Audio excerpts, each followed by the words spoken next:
Good evening. Today is September 28, 2020, and this is the 18th episode of New Paradigms. I'm your host, Sargis Sangari, the Republican nominee for the U.S. Congress in the 9th Congressional District of Illinois. As we are beginning our broadcast today, a blessed Shana Tova and a good year for the Jewish global community. Today and tonight is the ending of Yom Kippur and the beginning of the Hebrew New Year 5781. May God bless you in the new year. My guest today is Sheriff David Clarke.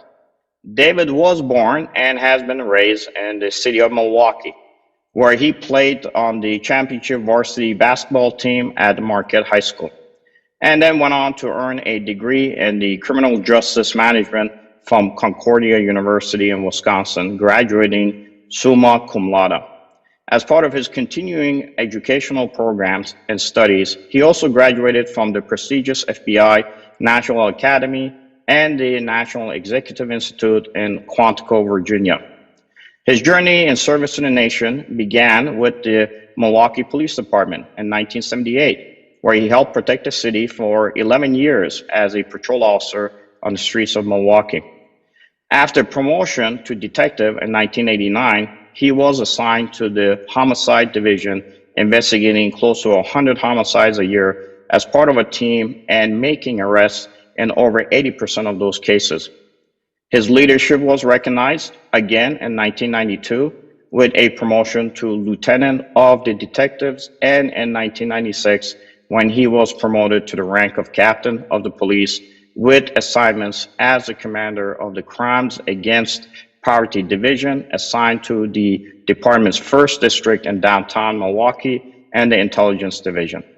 In 2002, he was appointed Milwaukee Sheriff by, at that time, Wisconsin Governor Scott McCollum, and winning his first election as sheriff with re-elections again in 2006, 2010, and 2014, before vacating that position in 35 years of commitment to keeping the citizens of the city safe. Accordingly, in 2003, he was awarded Concordia's University of Wisconsin Alumnus of the Year. Following in 2004, he was chosen for the Executive Department Program of the National Sheriff Institute participant. In 2005, he conducted driving government performances leadership studies that produced results at the Harvard University's John F. Kennedy School of Government. And then following again in 2005, he was nominated to the FBI's 28th Annual National Executive Institute. In 2009, he was the Americanism's award winner from the Milwaukee County's War Memorial Veterans Board of Directors in appreciation of his vision of law and order. In 2011, he fulfilled a law enforcement executive training mission sponsored by the American Israeli Educational Foundation. Early in 2013, he also received an MA in Security Studies from the Naval Postgraduate School Center for Homeland Defense and Security, completing his thesis on domestic intelligence operations and protecting privacy and civil liberties. In the same year, as Sheriff Clarke has described, his greatest achievement is being named Constitutional Sheriff and also Peace Officer Association Sheriff of the Year for 2013 by his colleagues. Finally, in 2017, he authored his first book, Cop Under Fire, moving beyond hashtags of race, crime, and politics for a better America. Sheriff Clarke, it is an absolute pleasure to have you with us tonight.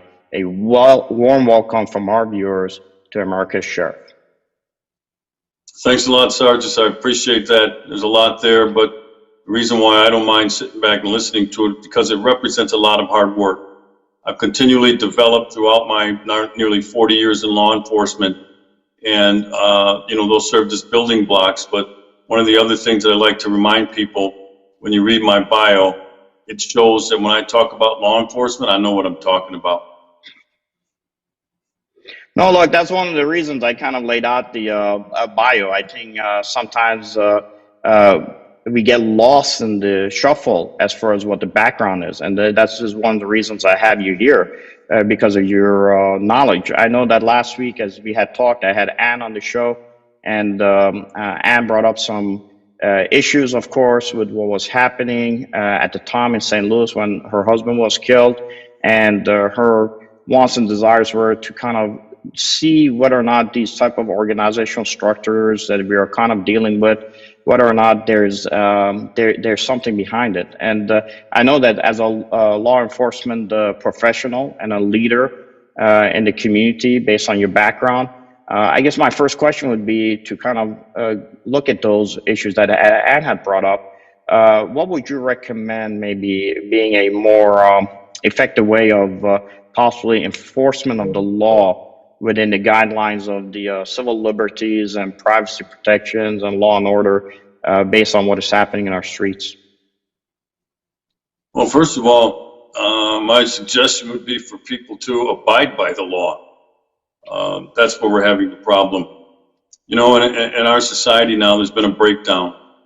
There's been a breakdown. There's no lack, or there's a lack of respect for authority. The family unit is in tatters in these high crime areas. But the problem that I see is every time there's some high profile incident that gets exploited, and it's usually over a police related use of force, we keep going back to the well that doesn't have any water. We're trying to fix the police. We're trying to reform the police. Every one of these high profile incidents, we've done it. And you know what? Nothing changes. The reason why nothing changes, the police don't need fixing. What needs fixing is society. What needs fixing is the urban ghetto, where you have all of these pathologies that exist. You have ineffective parenting. You have kids born out of wedlock. You have fatherless homes. You have school failure. You have questionable lifestyle choices by our young people. So you put all these pathologies together, you're going to need more police, and there's going to have to be more police interaction just to keep the peace, for heaven's sakes, for the overwhelming majority of good law-abiding black people that live in these high crime areas. So when you're trying to fix the police, just in my view, you're working on the wrong thing. You need to fix the ghetto and, get rid of policies that allow for the growth of the underclass. The only difference between the policing that goes on in the suburban community and the policing that goes on in an urban community is that you have more intact families, you have people that discipline their children, that teach their kids respect for authority. And so it's community standards that keep crime in check, crime and violence in check in the suburban communities. But in the urban communities, you don't have those checks, and therefore you have more crime, you have more confusion, and then you need the police. And then when the police get there and things go to crap, as I like to say, we always look at, well, how do we fix the police? And I keep reminding people we're working on the wrong thing. Police are more professional, they're more educated, they're better trained than at any time in our history. Policing in America works. Society is the problem right now. With that said, Sheriff Clarke, I know we have some difficulties, and these difficulties now are really driven when we don't have domestic tranquility based on what is happening with these type of extremist groups that are out there operating. Now, I'm not sure if there's any linkages here. I'm sure you're going to be able to let us know, but how does what we talked about apply in today's domestic extremists and groups and how they are working? How can we protect the public from them, and where do we start? Well, first of all, people should understand that these groups have always existed. Okay, you can go back to the 60s, you can go back to the 50s. What we're seeing today between Antifa and Black Lives Matter, these are Marxist movements. These are people who advocate for the overthrow of the United States government and to try to replace it with a socialist form of government. They've always been there. They usually rise up during periods of turmoil. That's why I mentioned the 60s. It was a very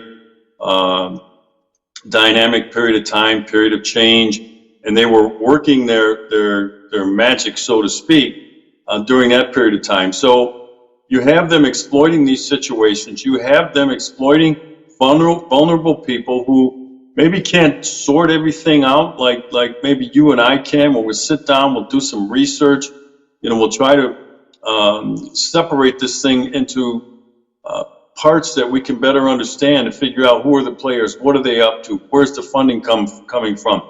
But what they do is they exploit people who aren't as discernible, and they're easy to do. Okay, so they're good at sloganeering. They're good at propaganda. They make the use of propaganda, talking about systemic racism is alive and well in the United States. That is a lie. It is not alive and well. Talking about police racism, police brutality.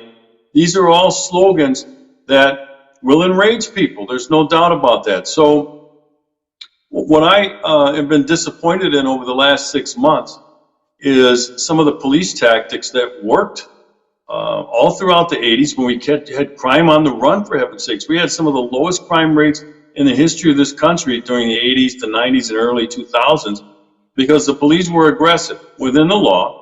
But when they arrested somebody, what I mean by that is when they arrested somebody, that person was held accountable. That person would be locked up. That high bail would be set. That person, upon conviction, would go away to prison for the longest period of time allowable by law. That kept the repeat offenders off the street. But now we're getting into, you notice when I opened the show, I talked about getting rid of some of these failed policies in our urban centers, things like getting rid of bail, stuff like defunding the police. Those things, they do not work. They never worked. But, you know, we're at a period of time right now, too, where the troublemakers have the politicians on the run. The politicians used to stand side by side for law and order, stand side by side with the police, support the police, but this time they've gotten into bed with this nefarious group on the left over there, and you're seeing the results. The social order has collapsed in many of these areas: Seattle, Portland, Minneapolis, Milwaukee, Kenosha, Chicago, New York, and when the social order collapses, this is what you end up with. Look, and you're right, Sheriff Clarke. One of the things that I was looking at was the fact that the previous POTUS really hampered the police. There's something called consent decree, and he made some changes to it.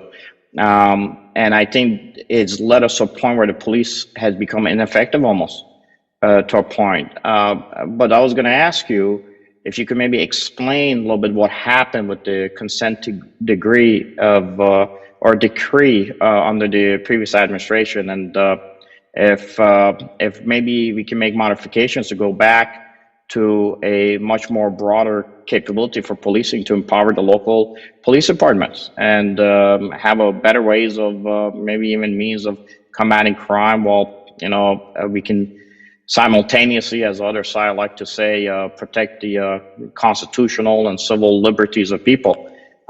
Is there anything that could be done maybe with those small changes that might give our police a bit more power? Yeah, I don't know that the police need more power per se. We have enough laws on the books. Some of the policies have been changed over time. Like I said, getting rid of bail, releasing people, you know, opening up the jail doors, turning all these repeat violent criminal offenders back into these communities to prey on people. The consent decree was a tactic used by the Obama administration and the United States Department of Justice under Eric Holder, and then even his successor, where they were taking over local law enforcement agencies, you know, by issuing this consent decree. All right, there's a reason why we don't have a federal police force in the United States, okay? Because policing is a local issue. It's a 10th Amendment issue. That's reserved for the states. The states have a vested interest in keeping crime and violence in check and under control within their borders, their boundaries.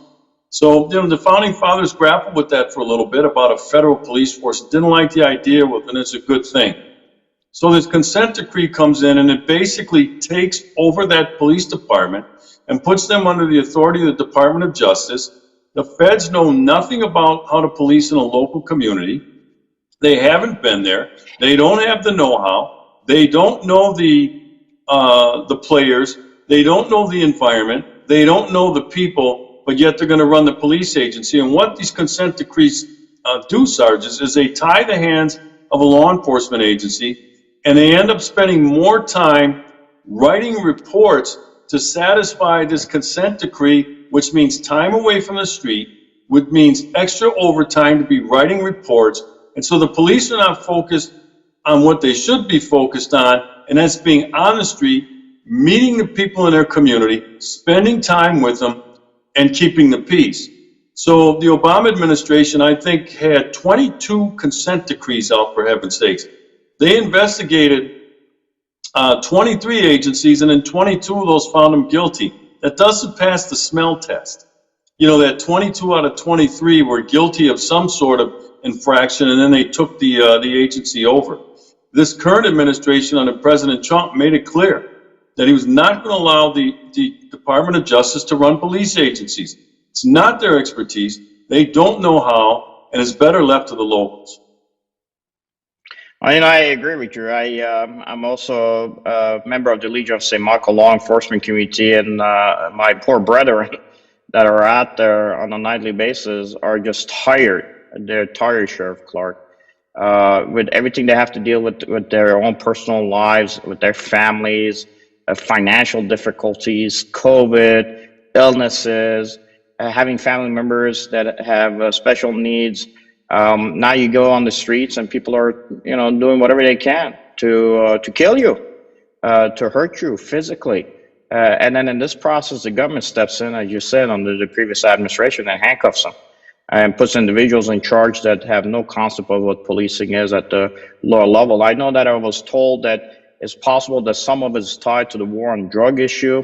And, I was looking at the most recent case that came out of Louisville, as you know, the Breonna Taylor case. I don't know if I was ever a fan of the war on drugs in the capacity of how we execute it in modern time, where we take a specific capability force multiplier, which is a SWAT, and I've trained these SWATs. We continue to train them with the Raymond's Challenge, Asiana, especially in Thailand, from various different countries. And I know that one thing I've learned in the first 10 seconds, if you haven't done your breach, you're pretty much in the hellhole. And then we commit this type of a force structure, which is a specialized force with special weapons and training, to go after a drug pusher. The drug pusher shoots back at them, wounds these individuals. They apply the same force back to try to defend themselves. And then the city picks up millions of dollars and gives them to the same families that were trying to kill the police officer. So it doesn't make sense to me. I don't know. Have we changed tactics? Are we still doing the same thing we've been doing on war on drugs? Or is there something that we have to do to kind of change the narrative so that these extreme groups cannot use the information operations against us, as you were talking earlier in our discussion? Yeah, there's a lot there. Let's try to unpack it a little bit and sort it out. First of all, in order to have an effective counter-drug strategy, that's what we're talking about, counter-narcotic strategy, you have to have better border protection. You have to have a sealed border. This stuff, the heroin, the opioids, a lot of the marijuana, some of these other drugs are coming in through the border, our porous border. President Trump has done a better job of sealing the border. Sargis, once this stuff gets into the country and gets dispersed throughout the United States, it is very, very difficult, if not impossible, to keep up with.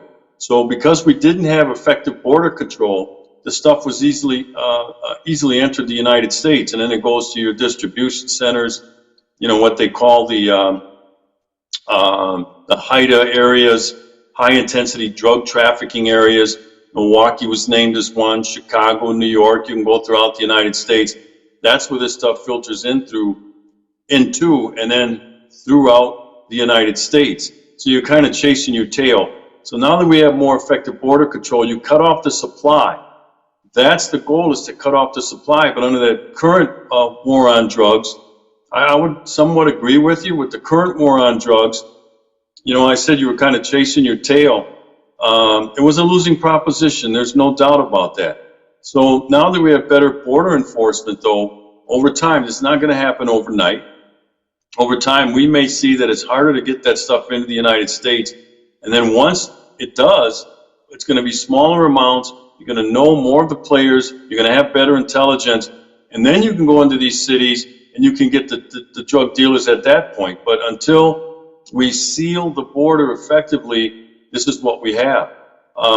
In terms of, we get caught up into some of this. I don't know who came up with that phrase, "a war on drugs," but if you're at war, that means you take all of your resources.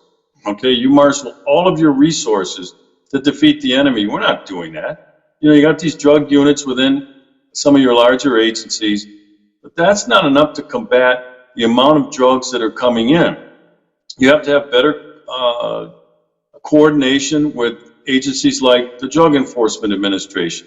And we do it. Some of the task forces, they have drug enforcement agents assigned, but you need the intelligence, and it's the same actors that are, over and over and over again. You get a search warrant, you go there, you execute the search warrant, you make the arrest, you take in the drugs, you take in the money, then the guy gets out. There's always going to be more drugs where that came from, and he could start up his operations somewhere else. And so that's why I like to use that analogy. We're just chasing our tail on this. I don't have the answer for it. I just don't. The answer is not to do nothing. Look at the opioid death here in the United States. I'm going to say this again. Opium is not grown in the United States of America. So that means it's coming in through our porous border. No, I agree with you, Sheriff Clarke. Everybody's saying that, this is not the way to do the business, but what are we gonna do? Are we gonna just stop? And then when your husband, wife, son, and daughter is addicted to drugs, then you're gonna suddenly get up and have a conscience, say, you know what, we now need to start suddenly doing something about it. So I don't know where the fine line is. I hope that we all work together as Americans to try to solve it to the best of our abilities. I know we're not going to have the half hour to be able to do that. Sheriff Clarke, I wish that we had more time. I know you're on a hard time. But with that said, is there anything in closing that you think that is important for us to discuss? And then I'll come back to you once I have my piece. Is there anything that you recommend we need to start looking at in the long run? Well, I'd just like people to be a little more open-minded with what's going on in the United States right now, and not to dig in, do your research. I love doing my own research. I rarely watch even national news anymore, cable news. I like to do a lot of reading because you get more than just a soundbite. So don't use the TV as your main source of information. Do your own research, and you know what? You'll be able to think more clearly. You'll be able to think more critically. That's what we don't have enough today of, is we don't have a lot of critical thinking going on. So just a little piece of advice, and stay strong. It's a tough period of time, but it's not the toughest period of time we've had in the United States of America. In those past generations, they've always come through. We've become a better nation after those defining moments, and that's what we have to do now, is plow through this, get through it, and then hand off a better country to the next generation. Yeah, that's it. We just got to do it for the next generation. Hopefully, we've turned it over something positive rather than something negative to them. It's amazing. How all these networks are tied together. When we started initially having the riots in Chicago, the first thing that happened was the police left the south side of Chicago to deal with the riots, and the Venezuelans, the Bolivians, used their Mexican connections to pour back in the drug networks into the south side of Chicago, where it hadn't been because it was pushed into the suburbs, which led to the opiate crisis.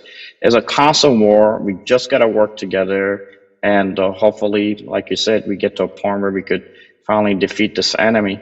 With that said, Sheriff Clarke, if people want to know more about your writing, your book, more about what you're doing, where can they go?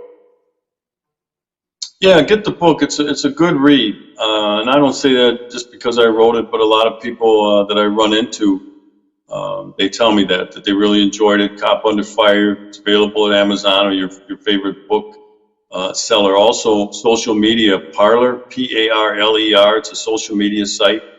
And the thing I like about Parler is they're dedicated to free speech. Twitter was they were handcuffing me. They kept suspending me for stuff that was picayune-ish, and I got tired of it, so I went to Parler. Some good stuff there, and then also my website, americasheriff.com. You'll see a lot more content than you can get in a post on Twitter or Parler. So if you want to read more in depth, Look at my website, americasheriff.com, and also I'm a contributor to Newsmax TV. Newsmax is the fastest growing cable news network. I didn't say the biggest, It's the fastest growing right now. President Trump has talked positively about it. I'm a regular contributor and featured on Newsmax TV.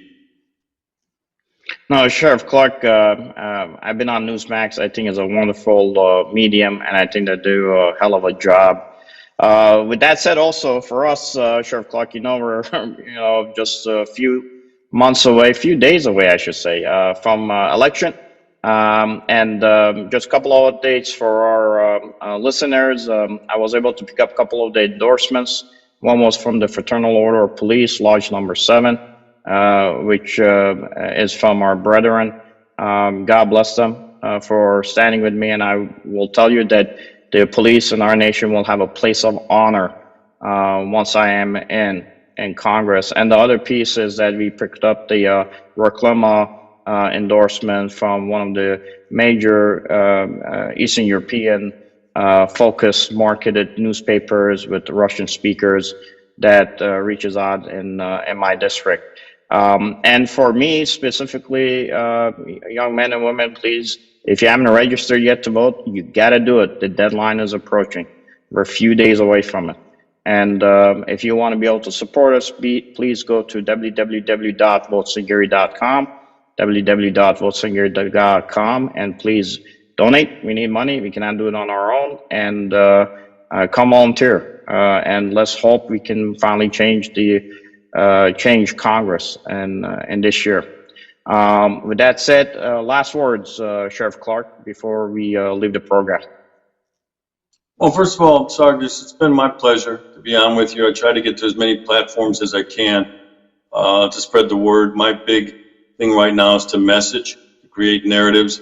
My new mission right now, since I retired as sheriff, is to fight for freedom and liberty in the United States of America. And I think that starts by getting Donald Trump elected. But I also want to commend you as well for your run. It's a sacrifice to run for political office. It's not fun. You indicated you got to have money, you want to have a strong message, and you have to get people to vote for you. I know how that works. I had to run for election every 4 years in Milwaukee County. I got elected and re-elected 4 times. That says something, that the people continue to have their trust in you. And then, I decided to retire after a long career and find a new mission. So hang in there, do what you can, and should you be fortunate enough to be in a role where you're serving the people of your community and you're their elected representative, always remember, people matter, not the political office, not Washington, D.C., not the Capitol, not the politics, not the Democrat or Republican Party. People matter. No, people do matter. And I was recently, just past Wednesday, in Arizona in support of the Trump campaign with Eric Trump, with Australians for Trump. And tomorrow for us is a debate watch. And I hope that people come out and watch the debate with us and support the Trump's candidacy. And we'll do our best. And thank you for your service, David. Much appreciated coming on the show. God bless. Hopefully we can have you back on again in the future. And please, as one military guy to your dad who served, please pass on my regards and blessings to him. And God bless. And anytime you need, we're available. God bless you as well. Thank you very much, David. With that said, this is New Paradigms.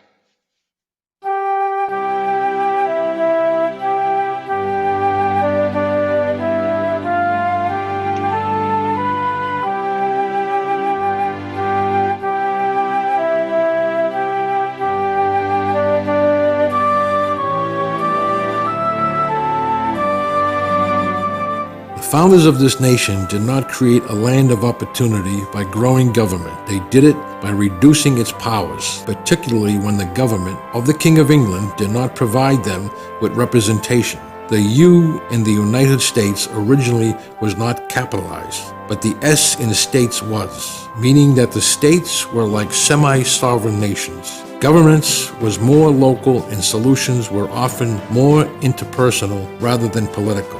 We have moved into an age where politicians act like agents of a larger special interest rather than representatives of the people, and as a result, liberty has been compromised.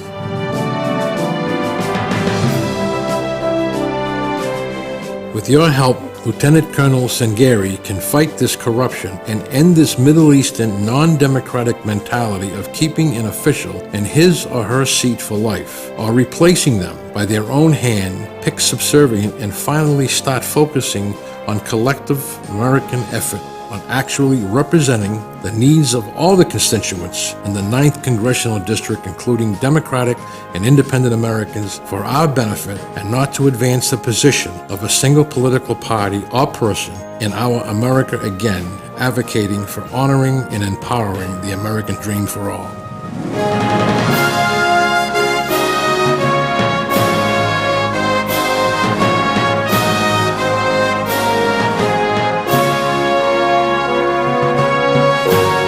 Vote Sangari, honoring and empowering the American dream.